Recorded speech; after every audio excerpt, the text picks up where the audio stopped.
Dia 26. Crescendo por meio da tentação. Feliz é o homem que não cede e não pratica o mal quando é tentado, porque depois receberá como recompensa a coroa da vida que Deus prometeu àqueles que o amam. Tiago, capítulo 1, versículo 12. Minhas tentações têm sido minhas mestras em teologia. Martinho Lutero.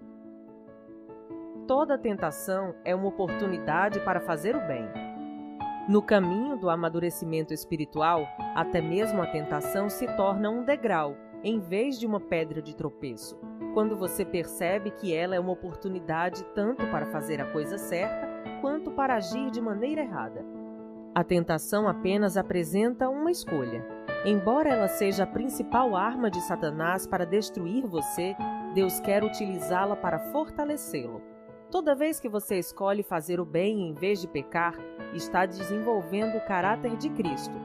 Para compreender isto, você deve primeiro identificar as qualidades do caráter de Jesus. Uma das mais concisas descrições de seu caráter é o fruto do Espírito. Quando o Espírito Santo controla a nossa vida, ele produz os seguintes frutos em nós: amor, alegria, paz, paciência, bondade, benignidade, fidelidade, mansidão e domínio próprio. Gálatas 5, 22 e 23. Essas 9 qualidades são uma expansão do grande mandamento e constituem uma bela descrição de Jesus Cristo. Ele concentra de modo perfeito, numa única pessoa, o amor, a alegria, a paciência e todas as outras virtudes mencionadas. Ter o fruto do Espírito Santo é ser semelhante a Cristo. Mas como o Espírito Santo produzirá em sua vida esse fruto com 9 qualidades? Ele as cria de modo instantâneo? Será que um dia, ao se levantar pela manhã, você será repentinamente abastecido de forma plena com essas características? Não.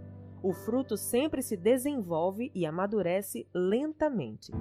Essa afirmação é uma das mais importantes verdades espirituais que você poderá aprender. Deus desenvolve o fruto do Espírito em sua vida, permitindo que você vivencie situações nas quais será tentado a exteriorizar uma qualidade exatamente oposta. O desenvolvimento do caráter sempre envolve uma escolha e a tentação propicia essa oportunidade. Por exemplo, Deus nos ensina a amar, colocando pessoas desagradáveis ao nosso redor. Amar pessoas agradáveis e que ainda por cima são amáveis conosco não exige nenhum caráter. O Senhor nos ensina a verdadeira alegria no meio da aflição quando nos voltamos para Ele. A felicidade depende de circunstâncias externas, mas a alegria fundamenta-se no relacionamento com Deus. O Senhor promove a verdadeira paz dentro de nós, não fazendo com que tudo saia como planejamos, mas permitindo períodos de confusão e insegurança. Qualquer um pode se sentir tranquilo observando o pôr do sol ou relaxando durante as férias, mas aprendemos a verdadeira paz quando optamos por confiar em Deus em situações nas quais somos tentados a ceder à preocupação e ao medo. Da mesma forma, a paciência é desenvolvida em situações nas quais somos forçados a esperar, enfrentando a tentação de nos entregarmos à ira por causa de nosso pavio curto. Deus recorre à situação oposta de cada fruto para nos permitir escolher. Você não pode afirmar que é bom se jamais foi tentado a ser mal. Não pode se dizer fiel se nunca foi tentado a ser infiel. A integridade é construída ao se derrotar a tentação da desonestidade. A humildade cresce quando nos recusamos a ser arrogantes. A perseverança desenvolve-se sempre que resistimos à tentação de desistir. Cada vez que você derrota uma tentação, torna-se um pouco mais semelhante a Jesus. Como a tentação se manifesta? É bom saber que Satanás é absolutamente previsível. Ele tem usado a mesma estratégia e os velhos truques desde que o mundo foi criado. Todas as tentações seguem um padrão idêntico. É por isso que Paulo declara: estamos bem familiarizados com seus esquemas malignos. 2 Coríntios, capítulo 2, versículo 11. A Bíblia ensina que a tentação segue um processo de 4 etapas, que Satanás fez uso tanto na tentação de Adão e Eva quanto na de Jesus. Na primeira etapa, Satanás identifica um desejo dentro de você. Pode ser um desejo pecaminoso, como de vingança ou de controlar os outros. Pode ser um desejo normal e legítimo, como o de ser amado, ser valorizado e sentir prazer. A tentação começa quando Satanás sugere com o pensamento que você ceda a um desejo maléfico ou realize um desejo legítimo da maneira errada ou na hora errada. Cuidado com os atalhos. Frequentemente são tentações. Satanás sussurra: você merece isso, você deve ter isso agora. Será emocionante, gratificante e fará com que você se sinta melhor.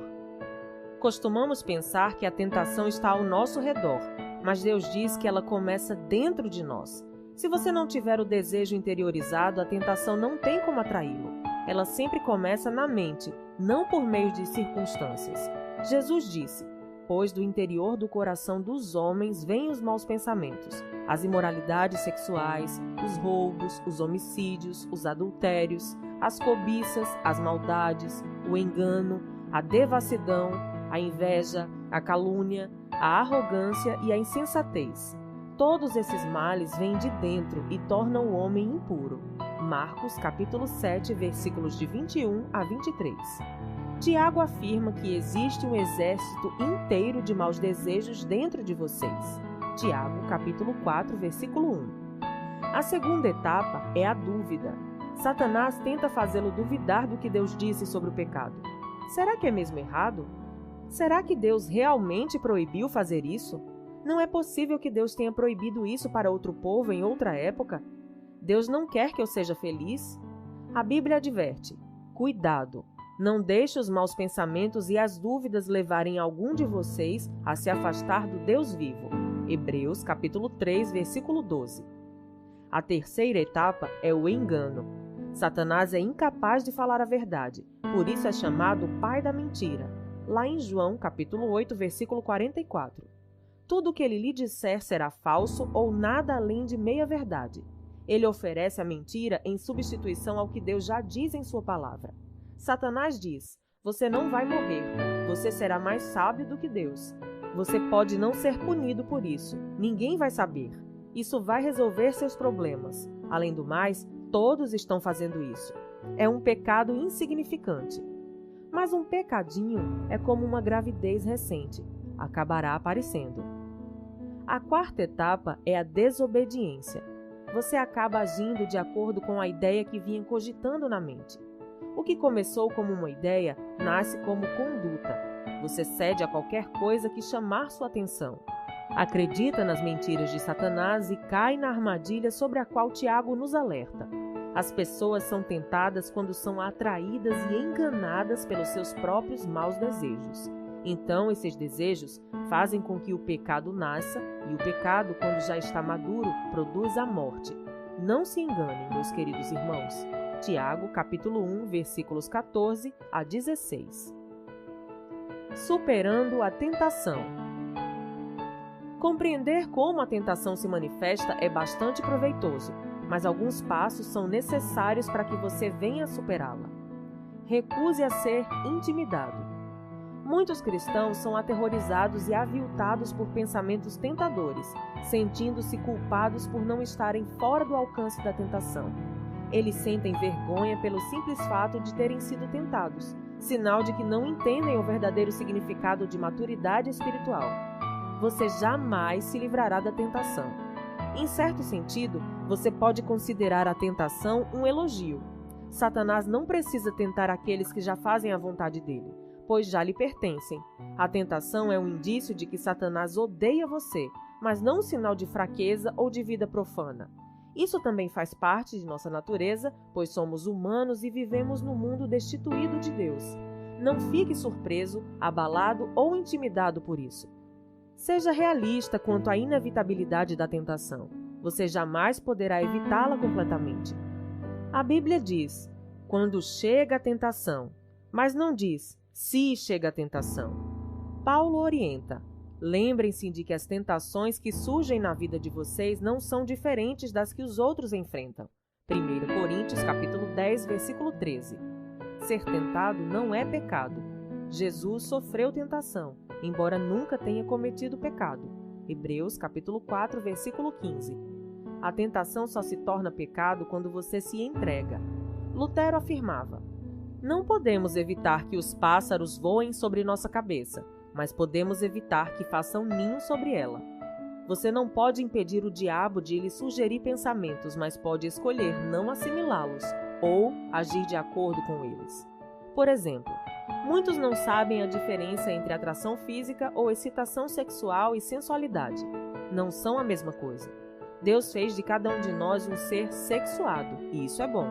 Atração e excitação são reações naturais e espontâneas. Uma inclinação afetiva concedida por Deus como resposta à beleza física. Já a lascívia é uma atitude deliberada do desejo. É a escolha de comprometer sua mente com algo que você gostaria de fazer com seu corpo. Você pode se sentir atraído ou mesmo excitado, sem escolher pecar pela lascívia. Os homens cristãos, principalmente, sentem-se culpados quando os hormônios que foram concedidos por Deus exercem o devido efeito fisiológico. Quando reparam numa mulher atraente, presumem que isso já é lascívia e sentem-se envergonhados e culpados. No entanto, atração não equivale a desejo sexual ilícito, até que você comece a insistir nisso. Na verdade, quanto mais próximo de Deus você fica, mais Satanás se esforça para tentá-lo. No instante em que você se torna filho de Deus, Satanás, como assassino de aluguel, fecha um contrato para acabar com você. Você é agora inimigo, por isso conspira para sua derrocada. Às vezes, enquanto você está orando, Satanás sugere um pensamento mau ou bizarro, apenas para distraí-lo e envergonhá-lo. Não fique assustado ou envergonhado com isso. Entenda que Satanás teme suas orações e tentará de tudo para interrompê-las.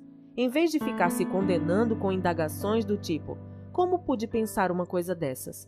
Considere isso uma distração provocada por Satanás e volte imediatamente a se concentrar em Deus. Reconheça seu padrão de tentação e prepare-se. Há situações que o deixam mais vulnerável a tentações do que outras. Algumas circunstâncias farão você tropeçar quase imediatamente, enquanto outras não incomodarão muito. São situações preparadas para atacar seus pontos fracos, e você precisa também identificá-los, pois Satanás certamente os conhece. Ele sabe exatamente o que pode fazer você cair e trabalha incessantemente para cercá-lo com essas circunstâncias. Pedro adverte: estejam sempre atentos. O diabo está querendo atacar e não quer outra coisa senão apanhar vocês desprevenidos. 1 Pedro, capítulo 5, versículo 8. Pergunte a você mesmo: quando sou mais tentado? Em que dia da semana? A que hora do dia? Pergunte: em que lugar sou mais tentado? No trabalho? Em casa? Na casa do vizinho? Num bar? No aeroporto? No hotel fora da cidade? Pergunte: quem está comigo nos momentos em que sou mais tentado? Amigos? Colegas de trabalho? Uma multidão de estranhos? Sou mais tentado quando estou só? Pergunte também: como normalmente estou me sentindo quando sou mais tentado? Pode ser quando você está cansado, solitário, entediado, deprimido ou sob pressão. Ou talvez quando está magoado, zangado, preocupado. Ou ainda após um grande sucesso ou momento de enlevo espiritual. Você deve identificar seu padrão de tentação e então se preparar, a fim de evitar tais situações tanto quanto possível. A Bíblia nos adverte continuamente em nos prevenirmos para enfrentar a tentação. Paulo admoesta: não deem ao diabo oportunidade para tentar vocês. Efésios capítulo 4, versículo 27. O planejamento prudente reduz a tentação. Siga o conselho de Provérbios. Pense bem no que você vai fazer. Evite o mal e caminhe sempre em frente. Não se desvie nem um só passo do caminho certo. Provérbios capítulo 4, versículos 26 e 27. O povo de Deus evita os maus caminhos e se protege, observando o lugar por onde vai. Provérbios capítulo 16, versículo 17. Peça ajuda a Deus. O céu tem uma linha direta 24 horas para emergências. Deus quer que você peça ajuda quando a tentação estiver muito forte. Ele diz: e clame a mim no dia da angústia, eu o livrarei e você me honrará. Salmo 50, versículo 15. Chamo isso oração micro-ondas, porque é rápida e objetiva. Socorro! Quando bate a tentação, você não tem tempo para uma conversa longa com Deus. Simplesmente clama por socorro. Davi, Daniel, Pedro, Paulo e milhões de outros fizeram esse tipo de oração instantânea, pedindo ajuda na hora da aflição. A Bíblia garante que nosso pedido de socorro será ouvido, porque Jesus se compadece de nossa luta. Ele enfrentou as mesmas tentações que nos afligem. Cristo compreende as nossas fraquezas, pois ele enfrentou as mesmas tentações que enfrentamos, ainda que não tenha cometido pecado. Hebreus capítulo 4, versículo 15. Se Deus está aguardando para nos ajudar a derrotar as tentações, por que não pedimos sua ajuda com mais frequência? Falando com franqueza, às vezes não queremos ser ajudados. Queremos ceder à tentação, embora saibamos que é errado. Nesses momentos, achamos que sabemos mais do que Deus o que é melhor para nós. Em outras ocasiões, ficamos envergonhados de pedir o auxílio divino, porque continuamos a ceder à mesma tentação repetidas vezes. Deus, porém, jamais se irrita, se aborrece ou perde a paciência se continuamos recorrendo a Ele. A Bíblia diz: tenhamos confiança e cheguemos perto do trono divino, onde está a graça de Deus. Ali receberemos misericórdia e encontraremos graça sempre que precisamos de ajuda.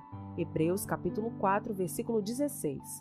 O amor de Deus não se esgota e sua paciência permanece para sempre. Se você tiver de clamar pela ajuda de Deus 1000 vezes por dia, a fim de derrotar uma tentação em particular, Ele ainda estará ansioso por lhe demonstrar misericórdia e graça. Então, apresente-se corajosamente diante de Deus. Peça-lhe forças para fazer a coisa certa e depois espere, que Ele proverá. As tentações mantêm-nos dependentes de Deus. Assim como as raízes crescem mais fortes quando o vento sopra contra as árvores, você se torna mais semelhante a Jesus toda vez que enfrenta uma tentação. Quando você tropeça, o que certamente ocorrerá, isso não representa o fim. Em vez de ceder ou desistir, busque a Deus. Confie que Ele o ajudará e lembre-se da recompensa que espera por você. Quando as pessoas são tentadas e ainda continuam fortes, devem ficar felizes. Depois de provada a sua fé, Deus a recompensará com vida para sempre. Tiago, capítulo 1, versículo 12. Dia 26. Pensando sobre meu propósito de vida. Tema para reflexão. Toda tentação é uma oportunidade para fazer o bem. Versículo para memorizar. Deus abençoa as pessoas que pacientemente suportam a provação. No final, receberão a coroa da vida que Deus prometeu a todos os que o amam. Tiago, capítulo 1, versículo 12.